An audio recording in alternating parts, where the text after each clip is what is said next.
हरे कृष्णा, राधे राधे। हम सभी साधक श्री चैतन्य चरितावली श्रवण कर रहे हैं।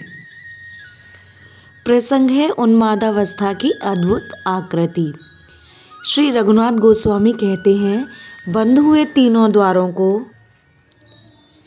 बिना खोले ही और तीनों परकोटाओं की भित्ति को लांघकर जो कृष्ण विरह में पागल हुए शरीर को संकोच के कारण उन्मादावस्था में कछुए की तरह बनाए हुए कलिंग देशीय गौओं के बीच में जा पड़े थे, वे ही गौरांग मेरे हृदय में उदित होकर मुझे मदमत्त बना रहे हैं।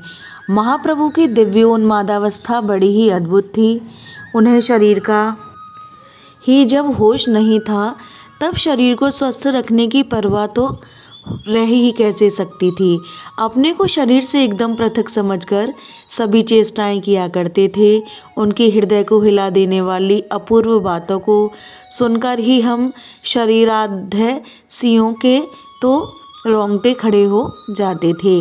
क्या एक शरीरधारी प्राणी इस प्रकार शरीर की सुधि भुलाकर ऐसा भयंकर व्यापार कर सकता है, जिसके श्रवण से ही भय मालूम होता हो?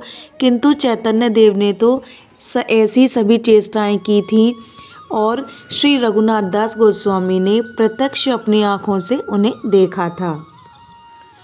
इतने पर भी कोई अविश्वास करे तो करता रहे। महाप्रभु की गंभीरा की दशा वर्णन करते हुए कविराज गोस्वामी कहते हैं, गंभीरा मंदिर के भीतर महाप्रभु एक क्षण के लिए भी नहीं सोते थे। कभी मुख और सिर को दीवारों से रगड़ने लगते, इस कारण रक्त की धारा बहने लगती और संपूर्ण मुख क्षत विक्षत हो जाता। कभी द्वारों के बंद रहने पर भी बाहर आ जाते, कभी सिंह द्वार पर जाकर पड़ रहते, तो कभी समुद्र में जल में ही कूद पड़ते। कैसा दिल को दहला देने वाला हृदय विदारक वर्णन है।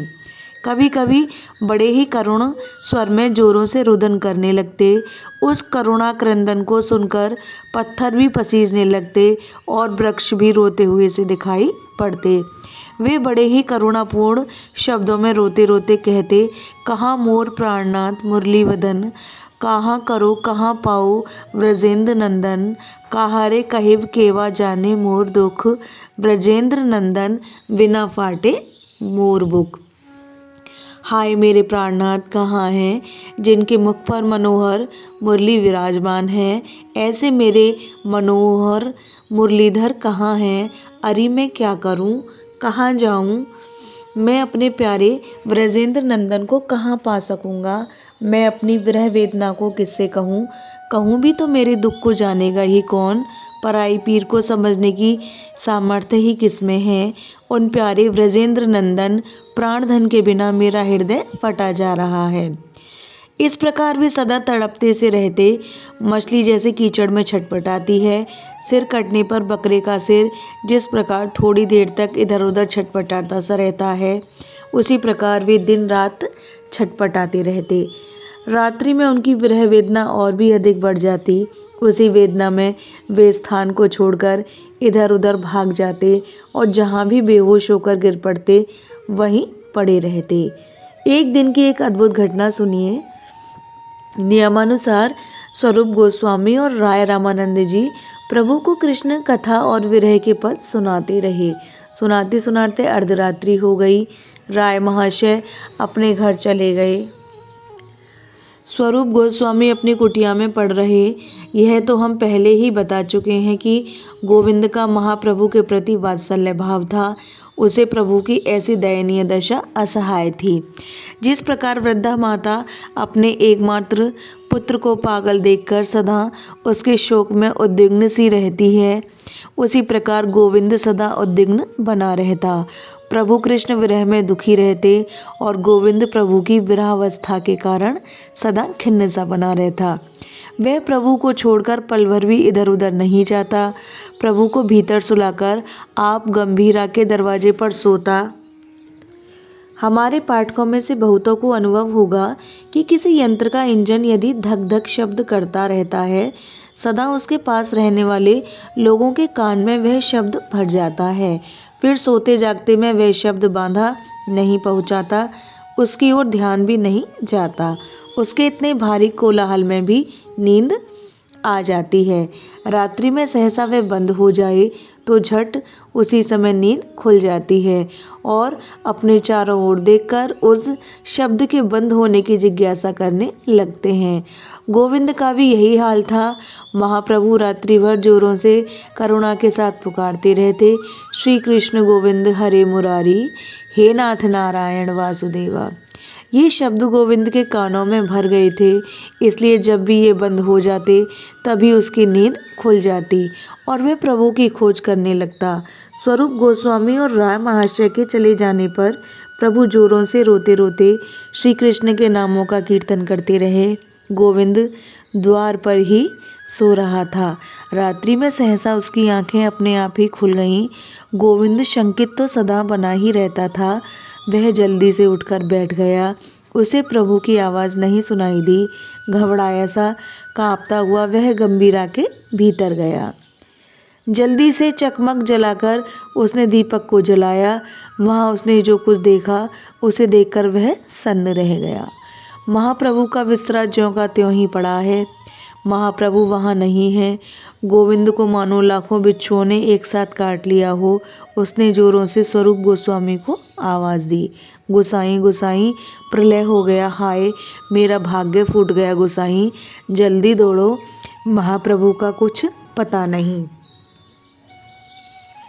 गोविंद के करुण क्रंदन को सुनकर स्वरूप गोस्वामी जल्दी से उतरकर नीचे आए।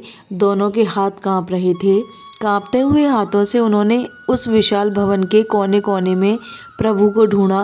प्रभु का कुछ पता नहीं। उस किले के समान भवन के 3 परकोटा थे। उनके तीनों दरवाजे ज्यों के त्यों ही बंद थे। अब भक्तों को आश्चर्य इस बात का हुआ कि प्रभु गए किधर से। आकाश में से उड़कर तो कहीं चले नहीं गए। संभव है यहीं कहीं पड़े हों। घबराया हुआ आदमी पागल ही हो जाता है। बावला गोविंद सुई की तरह जमीन में हाथ से टटोल टटोल कर प्रभु को ढूंढने लगा। स्वरूप गोस्वामी ने कुछ प्रेम की भर्त्सना के साथ कहा, गोविंद क्या तू भी पागल हो गया? अरे महाप्रभु कोई सुई तो हो ही नहीं गए जो इस तरह हाथ से टटोल रहा है। जल्दी से मशाल जला समुद्र तट पर चलें। संभव है वहीं पड़े होंगे। इस विचार को छोड़ दे कि किवाड़े बंद होने पर वे बाहर कैसे गए। कैसे भी गए हों बाहर ही होंगे। कांपते कांपते गोविंद ने जल्दी से मशाल में तेल डाला।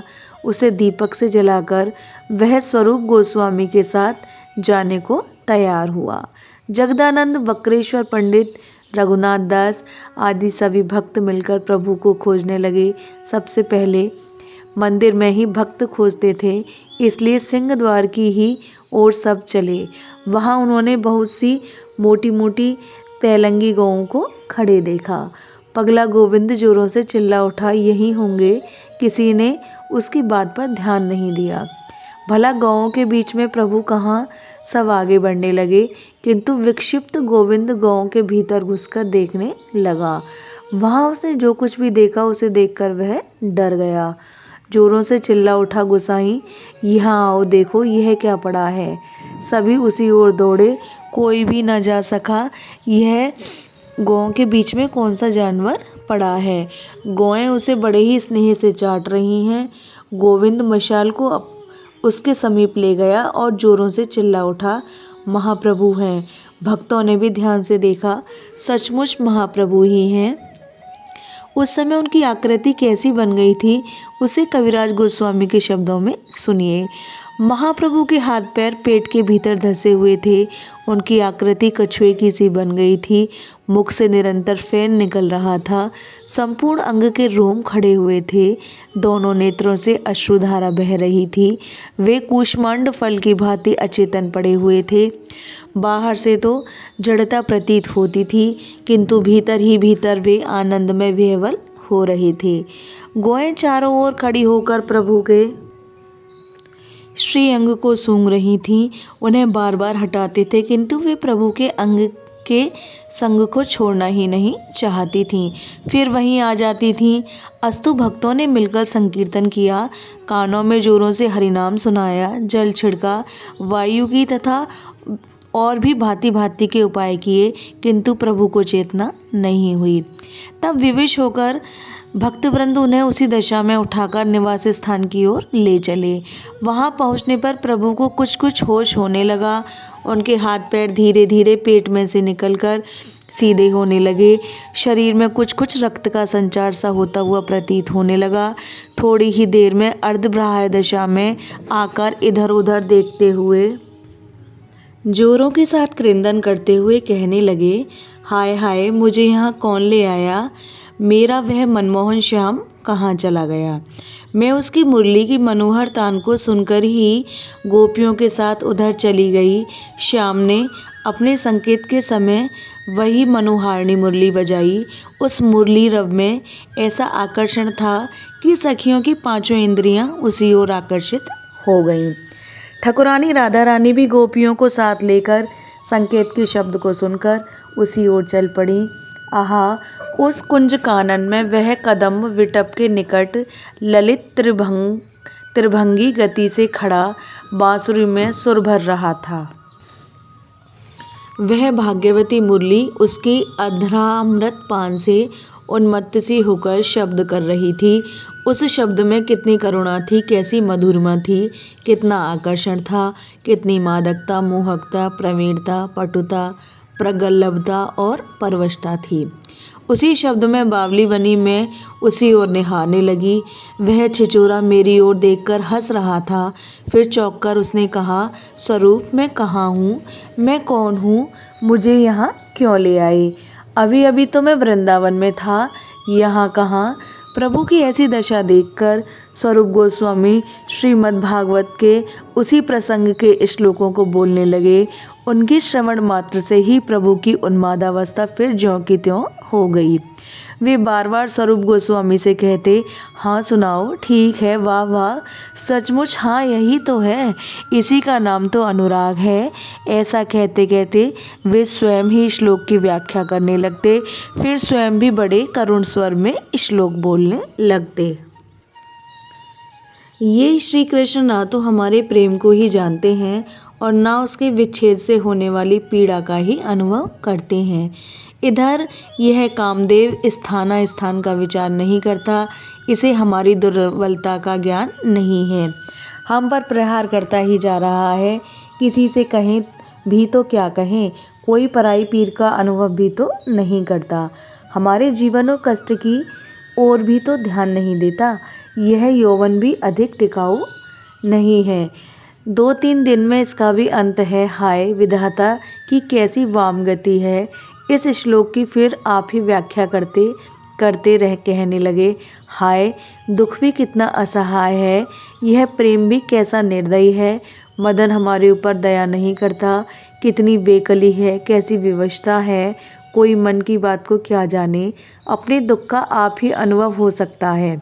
अपने पास तो कोई प्यारे को रिझाने की वस्तु नहीं। मान लें वह हमारे नवयौवन के सौंदर्य से मुग्ध होकर हमें प्यार करने लगेगा, सो वह यौवन भी तो स्थायी नहीं, जल के बुदबुदों के समान यह भी तो क्षणभंगुर है। 2-4 दिन में फिर अंधेरा ही अंधेरा है। हाँ विधाता की गति कैसी वाम है। यह इतना अपार दुख हम अबलाओं के ही भाग्य में क्यों लिख दिया। हम एक तो वैसे ही अबला कही जाती हैं, रहे सहे बल को यह विरह कुकर खा गया। अब दुर्बलाति दुर्बल होकर हम किस प्रकार इस असहाय दुख को सहन कर सकें। इस प्रकार प्रभु अनेक श्लोकों की व्याख्या करने लगे। विरह के वेग के कारण आपसे आप ही उनके मुख से विरह संबंधी ही श्लोक निकल रहे थे और स्वयं उनकी व्याख्या भी करते जाते थे। इस प्रकार व्याख्या करते करते, जोरों से रुदन करते करते, फिर उसी प्रकार श्री कृष्ण के विरह में उन्मत्त से होकर करुण कंठ से प्रार्थना करने लगे। हाँ हाँ कृष्ण प्राणधन, हाँ हाँ पद्मलोचन, हाँ हाँ दिव्य सद्गुण सागर, हाँ हाँ श्याम सुंदर, हाँ हाँ पीताम्बरधर, हाँ हाँ रस विलास नागर, कहाँ गेले तोमा पाई, तुम्ही कह तहाँ आई, एत कही चलीला ध्याया। हे कृष्ण, हे प्राणनाथ, हा पद्मलोचन, ओ दिव्य सद्गुणों के सागर, ओ श्याम सुंदर प्यारे पीताम्बरधर, ओ रास विलास नागर, कहाँ जाने से तुम्हें पा सकूँगा, तुम कहो वहीं जा सकता हूँ। इतना कहते कहते प्रभु फिर उठकर बाहर की ओर दौड़ने लगे। तब स्वरूप गोस्वामी ने उन्हें पकड़कर बिठाया। फिर आप अचेतन हो गए। होश में आने पर स्वरूप गोस्वामी ने से कुछ गाने को कहा। स्वरूप गोस्वामी अपनी उसी सुरीली तान से गीत गोविंद के सुंदर सुंदर पद गाने लगे। यह प्रसंग अब यहीं विश्राम लेता है। हरे कृष्णा, राधे राधे।